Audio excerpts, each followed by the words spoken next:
আসসালামু আলাইকুম। Mobile phone হারালে কি করতে হয় বেশিরভাগ মানুষই জানে না।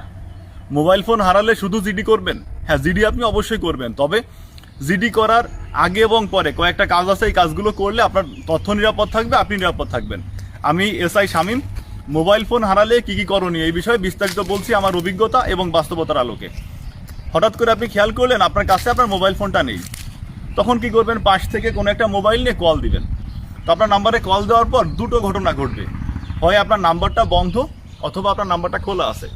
যদি কল দিয়ে দেখেন আপনার নাম্বারটা বন্ধ, তাহলে আপনার ফোনটা তাৎক্ষণিকভাবে পাওয়ার সম্ভাবনা খানিকটা কম।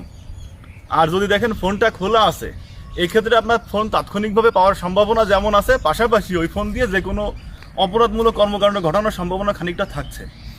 এই জন্য যদি আপনার ফোন খোলা থাকে তাহলে আপনাকে সাবধান হতে হবে, সচেতন হতে হবে। আপনাকে হিসাব করে দেখতে হবে যে ফোন যেহেতু খোলা আছে, আপনি যেখানে ফোনটা হারাতে পারেন, হারানোর সম্ভাব্য স্থানে ফোনটা এমন কোনো জায়গায় পড়েছে কিনা যে জায়গাতে ফোনটা মানুষ কারো হাতে এখনো পড়েনি।